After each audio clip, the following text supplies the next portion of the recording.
জি, madam, শুরু করতে পারেন। আচ্ছা, ঠিক আছে। আসসালামু আলাইকুম, সকলকে স্বাগতম আমাদের আজকের পেডিয়াট্রিক এফসিপিএস পার্ট 1 ডিসেম্বর 2026-এর ওরিয়েন্টেশন ক্লাসে। আজকে এক্সাম ব্যাচের ওরিয়েন্টেশন ক্লাস। আমি সিলেবাস অ্যানালাইসিস সহ এফসিপিএস পার্ট 1 এক্সামের কিছু প্রোজ এন্ড কনস নিয়ে কথা বলবো, কিছু নিয়ম কানুন নিয়েও কথা বলবো। আমি থাকছি আপনাদের সাথে আজকে ডক্টর জান্নাতুল নাইম লাজুক, MBBS, Mymensingh medical college, FCPS part 1 করেছি পেডিয়াট্রিক্সে। বিসিএস হেলথ, বর্তমানে কর্মরত আছি মেডিকেল অফিসার হিসেবে গভর্নমেন্ট শিশু হাসপাতাল ঝিনাইদহ। সিনাপসের সাথে কাজ করছি মেন্টর হিসেবে। আচ্ছা, প্রথমত আমি একটা নোটিশ দিয়েছি যেটা দিয়ে সবসময় আসলে শুরু করি। এই নোটিশের পরবর্তীতে বিসিপিএস থেকে আর কোনো নতুন নোটিশ এক্সাম প্যাটার্ন নিয়ে আসেনি, তো এটাই আমাদের লেটেস্ট। তাহলে দেখেন, এখানে বলা হয়েছিল যে এফসিপিএস পার্ট 1 3টা পেপারের বদলে একটা পেপারে হবে। এখন যেটা হয়ে থাকে, 3 দিনে আর পরীক্ষা হয় না, 4 ঘন্টার পরীক্ষা হবে, 150টা কোয়েশ্চেন, যেটার মধ্যে 75টা এসবিএ থাকবে, 75টা মাল্টিপল ট্রু ফলস থাকবে। প্রত্যেকটা কোয়েশ্চেনের হচ্ছে 2 করে নাম্বার, কোনো নেগেটিভ মার্কিং নাই। আপনাকে পাশের জন্য পেতে হবে 210 আউট অফ 300, তার মানে হচ্ছে 70% নাম্বার আপনাদের পেতে হবে। এখন আসেন পেডিয়াট্রিক ফ্যাকাল্টি আমরা একটু দেখি। পেডিয়াট্রিক ফ্যাকাল্টিতে আমরা যদি আসি তাহলে কতগুলা ব্রাঞ্চ আমরা পাবো। তো এই ব্রাঞ্চগুলোর মধ্যে দেখেন, পেডিয়াট্রিক ফ্যাকাল্টির ব্রাঞ্চের মধ্যে আপনি খেয়াল করলে দেখবেন যে পেডিয়াট্রিক একটা আছে, মাদার সাবজেক্ট, এটা নিওনেটোলজি আছে, পেডিয়াট্রিক হেমাটো অনকোলজি আছে, paediatric nephrology, paediatric gastroenterology and nutrition, very মানে প্রমিজিং সাবজেক্ট এখন। Paediatric pulmonology, paediatric neurology and development, paediatric cardiology, paediatric endocrinology and paediatric critical care medicine. দেখেন, critical care মেডিসিনটাও কিন্তু add হয়েছে।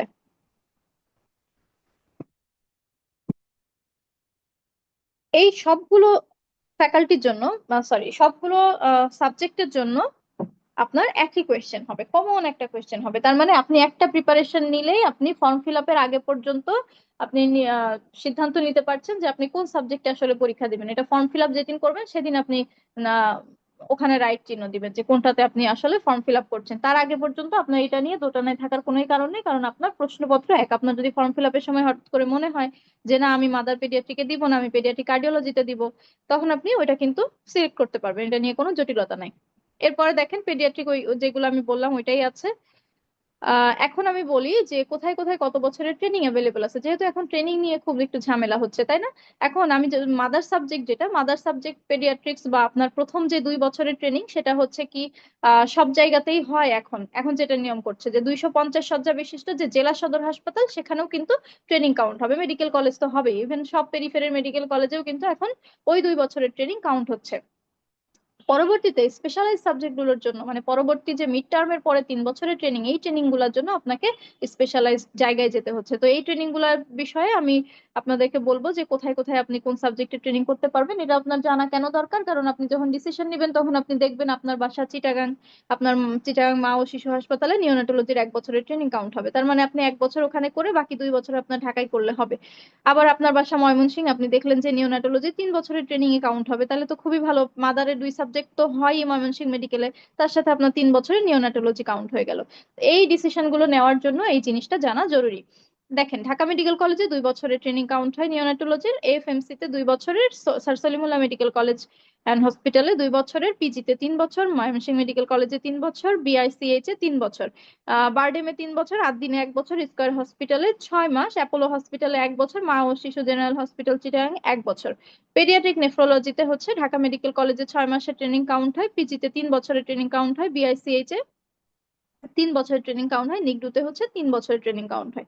Paediatric haematology DMC তে হচ্ছে 1.5 বছরের ট্রেনিং কাউন্ট হয়, পিজিতে 3 বছরের। তার মানে পেডিয়াট্রিক হেমাটোলজি আপনি দেখেন বিআইসিএইচ আর পিজিতে আপনি পুরো ট্রেনিংটা কমপ্লিট করতে পারবেন, আর কোথাও কিন্তু হচ্ছে না, ইভেন ডিএমসি তেও হচ্ছে না।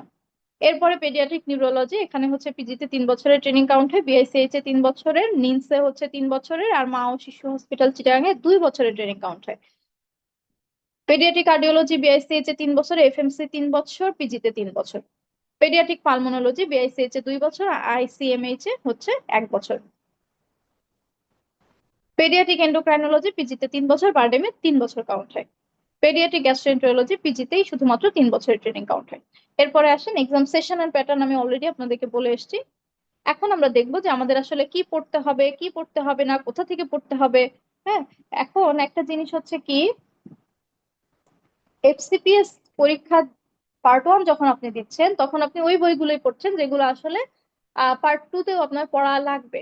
হ্যাঁ, আহ, বি- সব বই হয়তো বা না, কিন্তু কিছু কিছু বই আমি বলবো নামগুলো। হ্যাঁ, তো আপনার কিন্তু পড়া লাগবে। তো এই ক্ষেত্রে আপনি যখন পার্ট পার্ট ওয়ানের প্রিপারেশন নিচ্ছেন, আপনাকে কিন্তু লিমিট করতে হবে যে আপনি কি পড়বেন আর কি পড়বেন না। এখানে কি আপনি পড়বেন সেটা থেকেও বেশি জানা জরুরি যে কি আপনি পড়বেন না। তাহলে দেখেন এখানে পাস মার্কের কথাটা আমি কেন বলছি, পাস মার্ক 210 পাওয়া লাগবে, অর্থাৎ 70%। তাহলে আপনার কিন্তু এক্সাম ব্যাচে যেহেতু আপনারা ভর্তি হচ্ছেন, এক্সাম ব্যাচের কিন্তু এটাই মানে মূল উদ্দেশ্য যে এক্সাম ব্যাচে আপনার কি দরকার, এক্সাম ব্যাচ আলাদা করে ভর্তি হওয়ার কি দরকার আছে। সেটা হচ্ছে অনেকের দেখা যায় কি যে প্রিপারেশন নিয়েছে, সব পড়া আছে, কিন্তু তবুও তার সামহাও পরীক্ষায় পাস হচ্ছে না। কেন হচ্ছে না? ওই যে কোথা থেকে প্রশ্ন হয়, কেমন প্রশ্ন হয়, প্রশ্নের প্যাটার্ন ধরতে পারা যাচ্ছে না, বা পরীক্ষার হলে গিয়ে প্রশ্ন নিয়ে একটা কনফিউশন হয়ে যাচ্ছে। তো এক্সাম যারা সলভ করবেন, এই সলভ ব্যাচ যারা ভর্তি থাকবেন, দেখবেন যে আপনি পরীক্ষা দিচ্ছেন, পরীক্ষা দিলে আপনার একটা ধারণা চলে আসছে, তখন যখন আপনি পরীক্ষা দেওয়ার পরবর্তীতে ওই টপিকটা আবার পড়তে যাচ্ছেন, আপনি নিজেই বুঝতে পারবেন যে এটা ইম্পর্টেন্ট নাকি এটা ইম্পর্টেন্ট না, এখান থেকে কি ধরনের প্যাচ লাগায়, এখান থেকে কোন স্টেমটা ঘুরায় দেয়, এখানে কি কোন ওয়ার্ডটা চেঞ্জ করে একটা ফলস সিস্টেম বানায় দেয়। এগুলো কিন্তু খুব কমন পড়ে যাবে আপনার। এই জন্য হচ্ছে এক্সাম ব্যাচটা খুবই ইম্পর্টেন্ট। তো এক্সাম ব্যাচে যারা ভর্তি হয় সাধারণত দেখা যায় যে তাদের প্রিপারেশনটা কিছুটা হলেও নেওয়া থাকে। আবার অনেকে আছে যে যারা নতুন কিন্তু তারপরেও তারা এক্সাম ব্যাচটাও মেইন ব্যাচের পাশাপাশি চালাতে যাচ্ছে। তো এক্সাম ব্যাচের আপনাদের হচ্ছে এটাই যে বারবার করে প্রশ্ন সলভ করতে হবে এবং জানতে হবে যে আপনি আসলে কি কি পড়বেন আর কি কি পড়বেন না। আমি ওভারভিউ দিব, তিনটা পেপারেরই একটা ওভারভিউ দিব। আসেন সিলেবাস এন্ড মার্ক ডিস্ট্রিবিউশন দেখে প্রথমে পেপার ওয়ানে চলে আসি। পেপার ওয়ানে থাকবে হচ্ছে anatomy, ethics and course and biostatistics. তো অ্যানাটমিতে পেপার ওয়ানের জন্য কি বই পড়বেন আপনি? পেপার ওয়ানের জন্য আপনি বিডি চৌরাশিয়া স্যারের বই, বিক্রম সিং স্যারের বই, আর হচ্ছে সব থেকে ইম্পর্টেন্ট হচ্ছে নিটার অ্যাটলাস আপনার সাথে থাকা লাগবেই। নিটার অ্যাটলাস আপনার সাথে থাকা লাগবে এই কারণে, আপনি যেহেতু এই যে এটা যেহেতু এক্সাম ব্যাচ, আমি বলি আপনি যখন আমাদের ব্যাচের সাথে একটা এক্সাম দিবেন, তারপর সেটা একটা সলভ ক্লাস করবেন, তখন আপনার কি হবে, আপনি হঠাৎ করে একটা প্রশ্ন পেলেন একটা জায়গা থেকে, আপনার ওইটার পুরো ডিটেল কিছু পড়ার দরকার নেই। আপনি দেখবেন যে ওখানে সুন্দর মতন একটা রেফারেন্স দেওয়া থাকবে, ওই রেফারেন্সটা আপনি পড়বেন, ওইটুকুই পড়বেন, এবং পরবর্তীতে ওই টপিকটা নিটার ক্লাস বের করে ওইটার ছবিটা দেখে ফেলবেন। আপনার প্রিপারেশন অন্য অনেকের থেকে, যারা পেজকে পেজ পড়ে যাচ্ছে অ্যানাটমি, তাদের অনেকের থেকে আপনার প্রিপারেশন ভালো হবে ইনশাল্লাহ। এরপরে দেখেন এমব্রায়োলজি, ল্যাংম্যান এমব্রায়োলজি মাস্ট, এটা পড়তে হয় আমি বলি, কিন্তু হচ্ছে যদি সময় না পান আপনারা পুরোটা পড়ার, বা আগে ফার্স্ট ইয়ারে কিছুই যদি পড়া না থাকে, ল্যাংম্যান আপনি গাইড থেকে পড়ছেন বা কোথাও থেকে পড়ে কোন রকম পড়ছেন, তো সেই ক্ষেত্রে আমার মনে হয় না ল্যাংম্যান নিয়ে ঘাটানোর কিছু আছে। এখানেও আমি বলবো যে ল্যাংম্যানে তো অ্যাটলাসে ওভাবে ছবি পাওয়া যায় না এমব্রায়োলজির, আপনি যেটা করতে পারেন গুগল করে ছবি দেখলেন, বা কিছু অ্যানিমেশন ভিডিও পাওয়া যায়, অ্যানিমেশন ভিডিও দিলেন আপনি, সেকেন্ড উইকের ডেভেলপমেন্ট, থার্ড উইকের ডেভেলপমেন্ট, হ্যাঁ, স্টমাকের ডেভেলপমেন্ট, ব্রেন স্টেমের ডেভেলপমেন্ট, এইগুলো আপনি হচ্ছে ভিডিও দেখলে আপনার ক্লিয়ার হয়ে যাবে। যদি বইটা আগে থেকে একটু গুছানো না থাকে দরকার নেই আমি বলবো। হ্যাঁ, আর যদি সময় পান, ও আরেকটা বিষয় সেটা হচ্ছে যে আপনি নিশ্চয়ই কোথাও না কোথাও ক্লাস করছেন, আমাদের এখানে হোক বা কোথাও হোক, বা কোনো একটা শীট পড়ছেন, সেটাও কিন্তু এমব্রায়োলজির জন্য ওই স্পেসিফিক টপিক গুলো পড়লে কিন্তু এমব্রায়োলজি থেকে মোটামুটি কমন পাওয়া যায়। তবে এমব্রায়োলজি পেডিয়াট্রিক ফ্যাকাল্টির জন্য খুব খুব খুব ইম্পর্টেন্ট, অনেক প্রশ্ন আসে, কিছুক্ষণ পরে আমি বলবো মার্ক ডিস্ট্রিবিউশনটা। এরপরে দেখেন হিস্টোলজি, জ্যানকুইরের বেসিক হিস্টোলজি হচ্ছে রেফারেন্স বই, আমরা সবসময় শীট পড়াটাকে প্রিফার করি কারণ জ্যানকুইরা পড়ে শেষ করা যায় না এইটুকু সময়। নিউরো অ্যানাটমি হচ্ছে রেফারেন্স বুকস নেলে নিউরো অ্যানাটমি, বিক্রম সিং স্যারের নিউরো অ্যানাটমি। আর বায়োস্ট্যাটিস্টিক্স এর জন্য হচ্ছে আপনার ABC of research methodology and biostatistics, এটা হচ্ছে প্রফেসর এমডি মোজাম্মেল হক স্যারের বই। অ্যানাটমি, অ্যানাটমিতে হচ্ছে লেকচার শিট পড়তে হবে আপনাকে প্রথমত, ক্লাসের সাথে লেকচার শিট পড়তে হবে। বিডি চৌরাশিয়া স্যারের বইটা পরবর্তীতে দেখে নিতে পারেন যদি কোনো কিছু দরকার হয়। অথবা হচ্ছে আর একটা কথা আমি বলে দিই, অ্যানাটমি এটা একটা হিউজ সাবজেক্ট। হ্যাঁ, আপনার পেডিয়াট্রিকে এত অ্যানাটমি লাগবে না, আপনি মার্ক ডিস্ট্রিবিউশন দেখলেই বুঝতে পারবেন কোনটা কোনটা লাগবে। তো আপনি কি করবেন, যেই টপিকটা থেকে প্রশ্ন আসতেছে ওই টপিকে আপনার নলেজটা ক্লিয়ার করেন, ওই জায়গা থেকে প্রশ্ন আসছে বলে ওই পুরা চ্যাপ্টারটা বা ওই পুরা মানে সিস্টেমটা একেবারে গদবাঁধা পড়ে আপনার কিন্তু তেমন একটা লাভ হবে না। হ্যাঁ, আর প্রিভিয়াস ইয়ারের কোয়েশ্চেন সলভ করতে হবে, কারণ এফসিপিএস এ রিপিট কম হইলেও মোটামুটি ভালোই হয়, একেবারে খারাপ না। এরপরে হচ্ছে ফিগার্স ফ্রম গুগল অর নিটার, এটা অ্যানাটমির জন্য খুব ইম্পর্টেন্ট। পেপার ওয়ানের মার্ক ডিস্ট্রিবিউশনের গ্রাফটা দেখেন, সেল বায়োলজি থেকে 5টার মতো প্রশ্ন থাকে, এমব্রায়োলজি থেকে 8 থেকে 10টা প্রশ্ন থাকে, জেনারেল অ্যানাটমি থেকে 8 থেকে 10টা প্রশ্ন থাকে। তাহলে জেনারেল অ্যানাটমি মানে কি? এই থোরাক্স, অ্যাবডোমেন, নিউরো অ্যানাটমি, এই সবকিছু মিলে হচ্ছে আমার জেনারেল অ্যানাটমি। পুরা জেনারেল অ্যানাটমিটা মিলে আপনার কি থাকবে? 8 থেকে 10টা। সেখানে একা এমব্রায়োলজি কন্টেইন করছে 8 থেকে 10টা প্রশ্ন। তাহলে খেয়াল করে দেখেন এমব্রায়োলজির গুরুত্ব কতখানি। আমি এমনি বললাম না যে এমব্রায়োলজি খুব ভালো করে পড়তে হবে, হ্যাঁ। এরপর হিস্টোলজি দেখেন 5 থেকে 6টা প্রশ্ন থাকে, অ্যাপ্লাইড অ্যানাটমির কিছু পোর্শন থাকে, অ্যাপ্লাইড অ্যানাটমি থেকে 6-7টা প্রশ্ন থাকে, অ্যানাটমিক্যাল প্রসেস থেকে কিছু প্রশ্ন থাকে 4 থেকে 5টা। তারপর প্রসিডিউর থেকে কয়েকটা প্রশ্ন থাকে, প্রসিডিউর থেকে 2-1টা প্রশ্ন থাকে আসলে, হ্যাঁ। এথিক্স অ্যান্ড কোর্টস থেকে দেখেন, এথিক্স অ্যান্ড কোর্টস থেকে হচ্ছে 3 থেকে 4টা প্রশ্ন থাকে। এটা ফরেন্সিকের একটা একটা টপিক, এটা খুব কনসাইজ করে আসলে ক্লাসে বলে দেওয়া হয়। তো এথিক্স অ্যান্ড কোর্টস এরও আপনাদের প্রিভিয়াস ইয়ারের কোয়েশ্চেন গুলো সলভ করলে অনেক প্রশ্ন কমন পাওয়ার কথা। এরপর স্ট্যাটিস্টিক্স, স্ট্যাটিস্টিক একটা হিউজ সাবজেক্ট, তাই না? স্যারের বইয়ে কিন্তু হিউজ কিছু লেখা আছে, বা আমাদের ক্লাস করানো হয়, দেখা যাচ্ছে আমাদের লং ব্যাচে যখন ক্লাস করানো হয় অনেক কিছুই পড়ানো হয়, কিন্তু একটা শর্টকাট একটা পিডিএফ দেওয়া হয় আমাদের। তো সেই পিডিএফ গুলাতে কিন্তু হচ্ছে আপনার খুব শর্টে কিছু বিষয় থাকে। স্ট্যাটিস্টিক্স এর প্রশ্ন সলভ করবেন আপনি, প্রশ্ন সলভ করলে আপনি এক্সাম ব্যাচে যেহেতু আপনি প্রশ্ন সলভ করলে বুঝতে পারবেন যে কোন জায়গাগুলো থেকে বারবার প্রশ্ন দেয়। আপনি ওই জিনিসগুলো আগে পড়বেন। ওই যে বারবার আমি বলতেছি, আপনি যেহেতু এক্সাম ব্যাচে আপনার টপিক ধরে কনসেপ্ট ক্লিয়ার করতে হবে, প্রশ্ন টপিক থেকে আসে।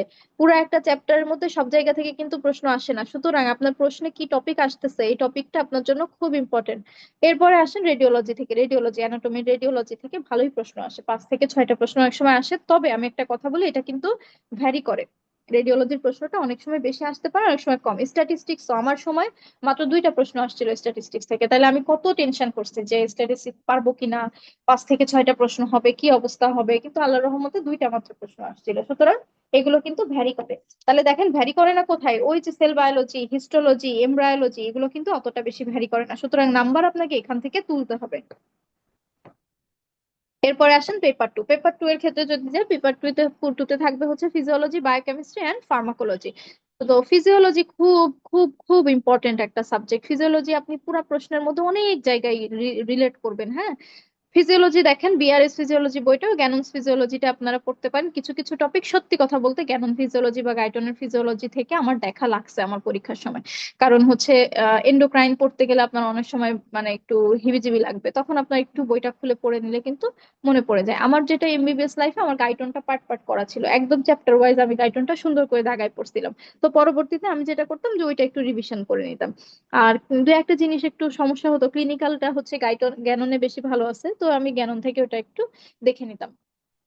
বায়োকেমিস্ট্রি, বায়োকেমিস্ট্রি হচ্ছে এবিসি অফ মেডিকেল বায়োকেমিস্ট্রি স্যারের বইয়ে। এটা আমি বলবো যে শীট না পড়ে বই যদি পড়তে চান পড়েন, বইয়ের যেগুলো জিনিস ক্লাসে পড়ানো হয় বা আপনি যেগুলো জিনিস দাগাইছেন ওগুলা জিনিস আপনি বই পড়েন এবিসি থেকে, কারণ এটা একটা খুবই প্যালেটেবল বই। এটা এই বইটা আপনি পড়তে পারবেন। এই বই থেকেও তো আপনার কিছু স্পেসিফিক প্রশ্ন পড়তে হবে, স্পেসিফিক টপিক পড়তে হবে, হ্যাঁ। দেখেন ফ্লুইড ইলেকট্রোলাইট ইমব্যালেন্স আপনি পড়বেন, আপনি ওইদিকে শুরুর দিকে একটু কলয়েড ক্রিস্টালয়েড পড়ে ফেলেন, এরপরে আপনি মেটাবলিজমটা একটু ভালো করে পড়ে ফেলেন। এইভাবে পড়তে হবে আসলে, সামারি করে নিতে হবে নিজের মতন করে। প্রশ্ন যে জায়গাগুলোতে হয় ওই জায়গাগুলো থেকে আহ বইটা খুলে ওই জায়গাগুলো একটু দেখে নিতে হবে। ফার্মাকোলজির ক্ষেত্রে ভীষণ ফার্মাকোলজি পড়তে পারেন, আমি প্রেফার করি ফার্মাকোলজির শীট পড়া। এবং ফার্মাকোলজিতেও কিন্তু খেয়াল করে দেখেন গ্রাফের মধ্যে যদি দেখি আমরা, এখানে সেল ফিজিওলজি থেকে 4 থেকে 5টা প্রশ্ন থাকে, বডি ফ্লুইড অ্যান্ড ইলেকট্রোলাইট থেকে 4 থেকে 5টা প্রশ্ন থাকে, গ্রোথ থেকে 2-3টা বা 4টা প্রশ্ন থাকতে পারে। অ্যাপ্লাইড ফিজিওলজি, অ্যাপ্লাইড ফিজিওলজি ওই যে বললাম বিভিন্ন জায়গায় ফিজিওলজি পাবেন আপনি, বিভিন্ন জায়গা থেকে প্যাথোলজির মধ্যে বা ক্লিনিক্যালের মধ্যে ফিজিওলজির সাথে অ্যাটাচ করে প্রশ্ন দিবে, হ্যাঁ। এভাবে কিন্তু আপনি প্রায় 14 থেকে 15টা ওই অ্যাপ্লাইড ফিজিওলজি, যেটা আর বাকি সাবজেক্ট গুলো আছে, গ্যাস্ট্রোএন্টেরোলজি, এন্ডোক্রাইন, তারপর হচ্ছে আপনার রেনাল ফিজিওলজি, হ্যাঁ। রেনাল ফিজিওলজি আছে, গ্যাস্ট্রোএন্টেরোলজি আছে, তারপর এন্ডোক্রাইন আছে, তার সাথে হচ্ছে আপনার নার্ভাস সিস্টেম আছে। এগুলো সব মিলাই আপনি প্রশ্ন পাবেন 14 থেকে 15টা। অ্যাপ্লাইড যেটা গেল, তারপরে আসছে হচ্ছে ইমেজিং। ইমেজিং হলো 2 থেকে 3টা প্রশ্ন পেতে পারেন। এরপরে বায়োকেমিস্ট্রি থেকে দেখেন 4 থেকে 5টা, আর ফার্মাকোলজি থেকে প্রায় 6-7টা প্রশ্ন থাকে। তো এই 6-7টা প্রশ্নের মধ্যে দেখবেন 3-4টা প্রশ্ন বা 4টা প্রশ্ন আমি বলি যে জেনারেল ফার্মাকোলজি থেকে চলে আসতেছে, তাহলে জেনারেল ফার্মাকোলজিটা কিন্তু পড়া একটু সহজ। এই ফার্মাকোডাইনামিক, ফার্মাকোকাইনেটিক, তারপর হচ্ছে কোনটার বায়ো অ্যাভেলেবিলিটি বেশি, কোনটার ফার্স্ট পাস মেটাবলিজম হয়, কোনগুলো এনজাইম ইনডিউসার, এই জিনিসগুলো কিন্তু আপনি ঘুরে ফিরে যদি পড়েন তাহলেই দেখবেন জেনারেল ফার্মাকোলজির অনেক প্রশ্ন আপনি পেরে যাচ্ছেন। কার সাথে কার ইন্টারাকশন হয় এগুলো আপনার একটু পড়তে হবে। কোনটা জিরো অর্ডার কাইনেটিকের বৈশিষ্ট্য, কোনটা হচ্ছে ফার্স্ট অর্ডার কাইনেটিক, এগুলা পড়লে আপনার মোটামুটি 3 থেকে 4টা প্রশ্ন যেহেতু আপনি পেরে যাচ্ছেন, আর বাকি থাকে পুরা সিস্টেমিক ফার্মাকোলজি পড়ে আপনার আর 3টা প্রশ্নের হয়তো বা অ্যান্সার করতে হবে। তো এই পুরা সিস্টেমিক ফার্মাকোলজি আপনার পড়ার সময় আমি বলবো যে ফার্মা মনে রাখা খুবই কঠিন। আপনারা যেটা করবেন সিলেবাস ধরবেন, এফসিপিএস এর বিসিপিএস এর প্রণীত যে সিলেবাসটা থাকবে ওই সিলেবাসটা ধরে ধরে একটা করে টিক দিবেন। এখানে এই হাইপারটেনসিভ ড্রাগ বলছে, এখানে ড্রাগস অফ কার্ডিয়া হার্ট ফেলিয়ার বলছে, এই ড্রাগ গুলো পড়ে দিলাম কি কি আছে, ওর একটা উল্লেখযোগ্য সাইড এফেক্ট টেট্রাসাইক্লিন কত বছরের নিচে দেওয়া যাবে না। ক্লোরামফেনিকল কি করে, গ্রে বেবি সিনড্রোম করে। টেট্রাসাইক্লিন হচ্ছে বোনস এন্ড টিথের গ্রোথ কে ইনহিবিট করে। এই জিনিসগুলা হচ্ছে আপনি একটু পড়ে নিবেন যে যে হ্যাঁ এই জিনিসগুলা বারবার প্রশ্ন আসতেছে। হ্যাঁ, এরপরে আমরা আসি হচ্ছে পেপার 3। পেপার 3 তে দেখেন, পেপার 3 খুব ইম্পর্টেন্ট। পেপার 3 তে থাকে হচ্ছে প্যাথোলজি, মাইক্রোবায়োলজি, আর একটা জিনিস সেটা হচ্ছে ক্লিনিক্যাল। এই ক্লিনিক্যালের কোনো সীমা নাই, পরিসীমা নাই। ক্লিনিক্যাল কি, যে কোনো জায়গা থেকে প্রশ্ন হতে পারে। ক্লিনিক্যালের প্রশ্ন কখনো আপনার মনে হবে এটা প্যাথোলজি থেকে করা, কখনো মাইক্রোবায়োলজি থেকে, কখনো আবার মনে হবে এটি ফিজিওলজি থেকে প্রশ্ন করেছে, এরকম।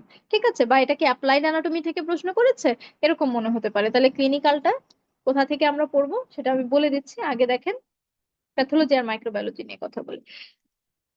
মাইক্রোবায়োলজি, যেটা মাইক্রোবায়োলজি হচ্ছে ল্যান্স রিভিউ মাইক্রোবায়োলজি অ্যান্ড ইমিউনোলজির বইটা আমাদের রেফারেন্স বই। আর ইমিউনোলজির জন্য প্রফেসর আকরাম হোসেন স্যারের যে বইটা আছে ওটা অনেক সময় আমার দেখা লাগতো।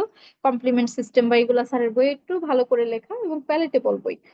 এরপর হচ্ছে জেনারেল প্যাথোলজি। জেনারেল প্যাথোলজি আর সিস্টেমিক প্যাথোলজি। সিস্টেমিক প্যাথোলজিটা কি জিনিস? সিস্টেমিক প্যাথোলজি থেকে কিন্তু আসলে সিস্টেমিক বলতে ওই ক্লিনিক্যালের প্রশ্নগুলো আসে। ঠিক আছে, আর জেনারেলটা হচ্ছে রবিনস প্যাথোলজির যে জেনারেল আমরা পড়তাম এইটা থেকে প্রশ্ন আসে। তাহলে সিস্টেমিক প্যাথোলজি থেকে আপনার বই থাকবে হচ্ছে নেলসন স্যারের বই আর এম আর মোল্লা স্যারের বই। আমরা মোস্ট কমনলি যেটা ফলো করি আবিদ হোসেন মোল্লা স্যারের বই। আর বাকি বইয়ের ইনফরমেশন গুলো একটু আমরা বিভিন্ন জায়গা থেকে অ্যাটাচ করে নিই, ক্লাস থেকে বা বিভিন্ন জায়গা থেকে। হ্যাঁ, তো জেনারেল প্যাথোলজির যেটা জেনারেল প্যাথোলজি রবিন্স বলেই দিয়েছি, মাইক্রোবায়োলজিও বললাম। এখন কথা হচ্ছে যে আপনি এক্সাম ব্যাচে এটার সাথে কিভাবে কোরিলেট করবেন। আপনার আপনার প্রথমে স্যারের বইটা একটু পড়া থাকতে হবে, থরলি স্যারের বইটা, ক্লিনিক্যালের বইটা আপনার পড়া থাকতে হবে। এরপরে আপনি দেখবেন প্রশ্ন প্রশ্ন দেখতেছেন যে হারপিসের এই জায়গা থেকে এরকম প্রশ্ন করছে, যে হচ্ছে ওটার কোথায় ইয়ে আছে, ইয়ে থাকে না, ওটা ল্যাটেন্ট ল্যাটেন্ট ইনফেকশন করে কোন নার্ভকে ও হচ্ছে ইনভলভ করে বেশি। তারপর একটা ক্লিনিক্যাল ফিচার, একটা সিনারিও দিয়ে দিল। এগুলো আপনি দেখবেন যে হচ্ছে সিনারিও বেস প্রশ্ন অনেক বেশি আসবে, এসবি অনেক বেশি আসবে। তো যখন আপনি এভাবে প্রশ্নগুলো দেখবেন তখন এই স্যারের বইটা আপনার পড়া আছে, আপনি কিন্তু রিলেট করতে পারবেন যে এটা তাহলে এই জায়গা থেকে প্রশ্ন করছে, এরকম হইতে পারে।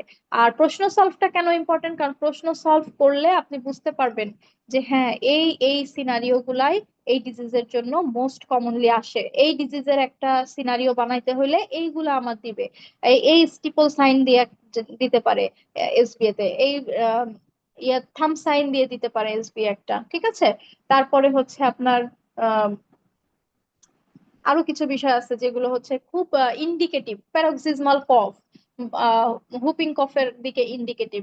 তারপরে হচ্ছে আপনার বাচ্চার একটা সায়ানোসিসের একটা সিমটম দিয়ে ইয়ে দিতে পারে।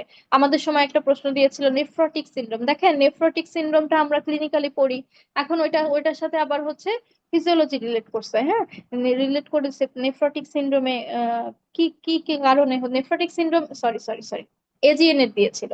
তো আমরা নেফ্রোটিক সিনড্রোমে কি কারণে ইডিমা হয় এটা খুব ভালো করে জানি, কিন্তু এজিএন এ কি কারণে ইডিমা হয় এটা আমরা কি মনে করি যে হয়তো বা ওই যে প্রোটিন লসের কারণে, কিন্তু এজিএন এ কিন্তু এতটা বেশি প্রোটিন লস হয় না। তাহলে দেখেন প্রশ্ন এরকম ছিল, প্রশ্ন ছিল যে একটা পুরা এজিএন এর ক্যারেক্টারিস্টিক্স ফিচার দিল, দেওয়ার পরে বলছে যে এখানে ইডিমা কেন হয়। তাহলে ওখান থেকে কিন্তু আপনার প্রথমে ডায়াগনোসিস করতে হবে যে এটা নেফ্রোটিক না এটা এজিএন। তাহলে এজিএন এ কি কারণে, সোডিয়াম ওয়াটার রিটেনশনের কারণে হচ্ছে ইডিমা হয়।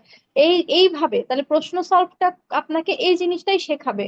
কেন আপনি এক্সাম ব্যাচে ভর্তি হবেন, আপনাকে এখানে পড়াচ্ছে না, আপনাকে জাস্ট পরীক্ষা নিচ্ছে আর সলভ করাচ্ছে, তাহলে কেন আপনি এই ব্যাচে ভর্তি হচ্ছেন, কেন ইয়ে করছেন, কিভাবে ইউটিলাইজ করবেন, এইভাবে আপনি ইউটিলাইজ করবেন। ওই একটা প্রশ্ন নিয়ে আপনার শিখাই দিবে যে আচ্ছা এটা তো এরকম হয়, এই তো এন্টেরোবিয়াস ভার্মিকুলারিস এর এরকম ভাবে দেয় যে পেরিয়ানাল ইচিং থাকবে, নাইটে ইচিং থাকবে, এই এই এই এগুলা তাহলে কিসের থেকে আসতেছে, এই গেল। আচ্ছা এন্টেরোবিয়াস ভার্মিকুলারিসে এই সিমটম গুলো দিতে পারে। এইভাবে প্রশ্ন সলভ করতে করতে আপনার একটা সময় দক্ষতা আসবে পরীক্ষায় কনফিডেন্টলি দাগানোর বিষয়ে। ঠিক আছে, এরপরে আসেন তাহলে এবার আমি পেপার 3 এর মার্ক ডিস্ট্রিবিউশন দেখি। পেপার 3 এর মার্ক ডিস্ট্রিবিউশনে হচ্ছে সিস্টেমিক প্যাথোলজিতে আপনার আহ ওই যে 14 থেকে 15টা কোয়েশ্চেন থাকে, আমি বলেই দিয়েছি। তার মধ্যে এসবিএ থাকে একটু বেশি সিনারিও ভিত্তিক, তারপরে এসবিএ এর সাথে আর কিছু এমসিকিউ থাকতে পারে। এরপরে চলে আসেন জেনারেল প্যাথোলজি। জেনারেল প্যাথোলজি থেকে প্রায় 8 থেকে 10টা প্রশ্ন থাকে। এটার মধ্যে অনেক কিছু আছে: sell injury, inflammation, neoplasia, healing and repair. এরপরে হলো ব্যাকটেরিয়াল। এখানে ট্রিক্স আছে, দেখেন হিলিং রিপেয়ার একটা বড় চ্যাপ্টার। প্রশ্ন আসে কোথা থেকে জানেন? এখানে হিলিং রিপেয়ার থেকে প্রশ্ন আসবে। কোথায় আপনার হচ্ছে গ্র্যানুলেশন টিস্যুর ক্যারেক্টারিস্টিক্স, হিলিং রিপেয়ারে এনহ্যান্সিং ফ্যাক্টর কি আর ইনহিবিটিং ফ্যাক্টর কি হিলিং এর, হ্যাঁ, এই সব থেকে প্রশ্ন আসবে। তাহলে এই দুই একটা জিনিস পড়লে আপনার হিলিং রিপেয়ার একটা চ্যাপ্টার পুরো পড়া হয়ে যাচ্ছে। এরকম বিষয়গুলো থেকেই কিন্তু আপনি দেখবেন প্রশ্ন সলভ করতে করতে আপনি নিজেই বুঝবেন। আপনার সবসময় পড়বেন আর ভাববেন যে প্রশ্নকর্তা আমি, আমি প্রশ্নকর্তা হলে আমি কোথা থেকে প্রশ্নটা আসলে করতাম। এইগুলো পড়ার সময় চিন্তা করবেন। এক্সাম ব্যাচ আপনাদেরকে এই বিষয়টাতে হেল্প করবে ইনশাল্লাহ। ব্যাকটেরিওলজি। ব্যাকটেরিওলজি দেখেন প্রায় 6 থেকে 8টা প্রশ্ন থাকে। ইমিউনোলজি থেকে 4 থেকে 5টা প্রশ্ন থাকে। ভাইরোলজি থেকে দেখেন 4 থেকে 5টা প্রশ্ন থাকে। প্যারাসাইটোলজি থেকে একটু এই জায়গাটা খেয়াল করেন, 2 থেকে 3টা প্রশ্ন থাকে বা 4টা প্রশ্ন। এবং মাইকোলজি একটা সাবজেক্ট, মাইকোলজি থেকেও কিন্তু এরকম 2 থেকে 3টা বা 4টা প্রশ্ন থাকে। তাহলে দেখেন parasitology, general and systemic parasitology, এটা একটা হিউজ ব্যাপার। আর সেখানে মাইকোলজি পড়তে আপনার মানে আই প্রমিস যে 2 ঘন্টার বেশি সময় আপনার লাগবে না ইনশাল্লাহ। তাহলে একটু দেখেন আপনি কোথায় এমফাসাইজ করবেন, এই জিনিসটা আপনার বুঝতে হবে। মাইকোলজি থেকে আপনাকে কিন্তু এমফাসাইজ করতে হবে। এরপরে দেখেন প্রসিডিউর থেকে হতে পারে প্রশ্ন, 2 থেকে 3টা প্রশ্ন প্রসিডিউর থেকে হতে পারে। তাহলে এই ছিল আমাদের হচ্ছে মার্ক ডিস্ট্রিবিউশন এবং মোটামুটি এফসিপিএস পার্ট 1 এর যে প্রোজ এন্ড কনস এটা নিয়ে আলোচনা। এখন হচ্ছে আমি একটু কথা বলি যে ইন জেনারেল, সেটা হচ্ছে যে আপনাদের কিন্তু পরীক্ষা ডিসেম্বরে হবে। সুতরাং এখন সময় আছে হচ্ছে July, August, September, October, November, এই, তাহলে 5 মাস সময় আছে। সময় কিন্তু খুবই কম। এই 5 মাসের মধ্যে আপনার নিজেকে প্রস্তুত করতে হবে এমন করে যাতে এই পরীক্ষাটাই, এই পার্ট 1 পরীক্ষাটাই আপনার জীবনের শেষ পার্ট 1 পরীক্ষা হয়। ঠিক আছে? তাহলে দেখেন এই শেষ পার্ট 1 পরীক্ষা যদি আপনার হইতে হয় তাহলে আপনাকে কতটা এফোর্ট দিতে হবে। ঠিক আছে? এই এফোর্টটাকে আপনাকে জানতে হবে যে আমি কোথায় এফোর্ট দিব আর কোথায় এফোর্ট দিব না। এবং এই 5 মাসকে এমন ভাবে ইউটিলাইজ আপনার করতে হবে যেন আপনার পরবর্তী 6 মাস আর এটার জন্য না করা লাগে। দেখেন এখন আপনি অল্প একটু একটু করে কষ্ট করে পড়লেন, তারপরে 6 মাস পরে আপনার পরীক্ষায় হইলো না, তারপর বাকি 6 মাস আপনার আবারও একটু কষ্ট করে পড়তে হচ্ছে। কেন? আপনি একবারই কষ্ট করেন, কষ্টটা আপনি একবারই করেন। এবং সেই কষ্টটা এমন লেভেলে নিয়ে যান যাতে আল্লাহ তাআলা বা আপনার সৃষ্টিকর্তা আপনাকে এটা দিতে বাধ্য হয়। যে হ্যাঁ, ও তো এত কষ্ট করছে, তাহলে আমি কেন দিব না? তাই না? আমাদের সবাই আমরা কোনো না কোনো ধর্মের অনুসারী, আমরা সৃষ্টিকর্তায় বিশ্বাস করি, তাই না? তো আমাদের কিন্তু এই জিনিসগুলো একটু মাথায় রাখা লাগবে। দ্বিতীয়ত হচ্ছে স্ট্র্যাটেজিটা অনেক ইম্পর্ট্যান্ট। আপনি স্ট্র্যাটেজিক্যালি যদি না পড়েন তাহলে কিন্তু আপনার অনেক সময় দেখা যাবে কি আপনি অনেক পড়লেন, অনেক কষ্ট করলেন, কিন্তু আপনার আশানুরূপ ফল আসলো না। এখন আশানুরূপ ফল আসার জন্য অনেক কিছু ফ্যাক্টর ম্যাটার করে। যে আপনাকে কিন্তু স্ট্র্যাটেজিক্যালি প্রথমত পড়তে হবে, দ্বিতীয়ত আপনাকে অনেক বেশি পড়তে হবে, তারপরে হচ্ছে আপনাকে কোয়েশ্চেন সলভ করতে হবে। ঠিক আছে? তো এই যাবতীয় জিনিস মিলে কিন্তু একটা পরীক্ষায় সফলতা আসে। তাহলে আপনাকে কিন্তু গদ বাঁধা শুধুমাত্র পড়ে গেলেই হবে না অন্ধের মতো, যে আমি পড়তেছি, অনেক পড়তেছি, তাহলে এবার আমার হয়ে যাবে। অনেকে এরকম অনেক পড়ে, অনেক কষ্ট করে, কিন্তু দেখা যাচ্ছে 3 বার 4 বার পরীক্ষা দিতে হচ্ছে। এটা হতেই পারে, 3 বার 4 বার এফসিএস পরীক্ষা দেওয়া এটা কোনো বিষয় না, এটা খুবই নর্মাল। কিন্তু তারপরেও আমরা কি চেষ্টা করবো? আমরা চেষ্টা করবো যেন আমাদের একটু দ্রুত হয়, আমাদের যেন একটু সহজ হয় এই জার্নিটা, তাই না? এই সহজ হওয়ার জন্যই তো আপনারা হয়তোবা কোচিং এ শরণাপন্ন হয়েছেন বা একটা কনসালটেন্সি আপনারা নিচ্ছেন। ঠিক আছে?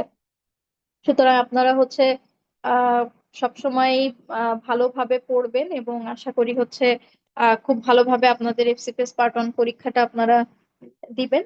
সময় বেশি নেই।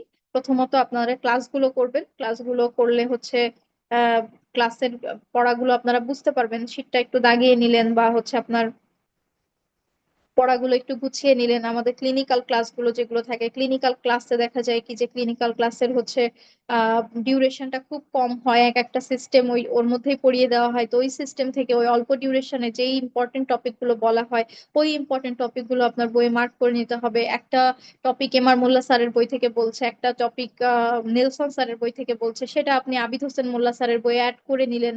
কোনোটা লেকচারের একটা পিডিএফ দরকার হয়, আপনি প্রিন্ট করে নিলেন বা লিখে নিলেন। হ্যাঁ, আমাদের তো পিডিএফ গুলা অ্যাভেলেবেল করা হবে আপনাদের জন্য। তো এইভাবে আসলে গুছায় পড়তে হবে, ইফোর্ট দিতে হবে, প্লাস হচ্ছে স্ট্র্যাটেজিক হতে হবে। সব মিলে আপনার একটা সফলতা আসবে ইনশাল্লাহ। ঠিক আছে, এখন আমি মোটামুটি এই ছিল হচ্ছে আজকের বলা। আপনারা পরবর্তীতে ডিটেইল যেগুলো টপিক আছে সিলেবাস থেকে আপনারা ডিটেইলে দেখে নিবেন যে কোনটায় কি কি টপিক থেকে প্রশ্ন আসে। একদম ছোট ছোট করে, সিলেবাসটা এত সুন্দর। এবং আপনাদের জন্য একটা প্লাস পয়েন্ট হচ্ছে যে এফসিপিএস পার্ট ওয়ানে এই সিলেবাসটা কিন্তু ফলো করা হয়। তো পেডিয়াট্রিক্সে খুব ভালোভাবে সিলেবাস ফলো করা হয়। আপনি মেডিসিনে পরীক্ষা দিতে গেলে দেখবেন আপনার সাগরের মতন পড়া। হ্যাঁ, আর এফসিপিএস পেডিয়াট্রিক্স এর পড়াটা কিন্তু বেশ গোছালো, সুতরাং আপনার কিন্তু ওই সিলেবাসটাকে গুরুত্ব দিতে হবে। তারপরে হচ্ছে আপনারা যদি লং ব্যাচে আপনারা ক্লাস করলে সেই এই জিনিসগুলো তো মোটামুটি ক্লাসে গুছাই দেওয়া হবে। তারপরে থাকে হচ্ছে এক্সাম ব্যাচ, এক্সাম ব্যাচ আপনাদেরকে শিখাবে যে কিভাবে স্ট্র্যাটেজিক ওয়েতে করতে হবে। আর ক্লিনিক্যাল ক্লাসগুলো হচ্ছে খুবই আমাদের অর্গানাইজড, খুবই ক্লাস হয়। তো আশা করি যে আপনাদের কোনো কিছুতেই সমস্যা হবে না। যে কোনো কিছু সমস্যা হলে সিনাপস একাডেমি সবসময় আপনাদের পাশে থাকবে। আমাদের যারা প্রতিনিধি থাকবে ওনারা আপনাদেরকে টেকনিক্যাল সকল সাপোর্ট দিবে, লজিস্টিকের সকল সাপোর্ট দিবে। আর যে কোনো ধরনের একাডেমিক সাপোর্ট, যেটা কোনো কিছু জানার বা কিছু বুঝতে পারছেন না কোথা থেকে পড়বেন, সরাসরি আমাদের মেন্টররা অ্যাভেলেবল থাকে। আমাদের গ্রুপগুলোতে আপনারা অ্যাক্টিভ থাকতে পারেন। ইনশাল্লাহ আপনাদের সব ধরনের সাপোর্ট এখান থেকে দেওয়া হবে, যাতে আপনার এই এফসিপিএস জার্নিটা কিছুটা হলেও সহজ হয়। ঠিক আছে, এখন কারোর যদি কোনো প্রশ্ন থাকে করতে পারেন।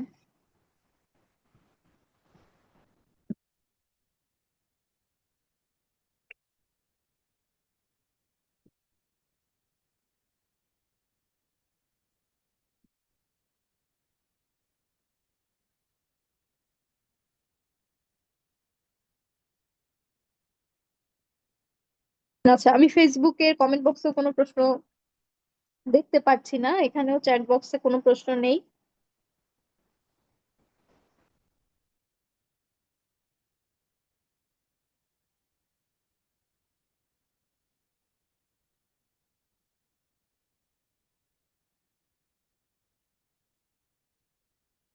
আচ্ছা, আমি ওভারঅল একটা আলোচনা করলাম, আশা করি আপনারা বুঝতে পেরেছেন।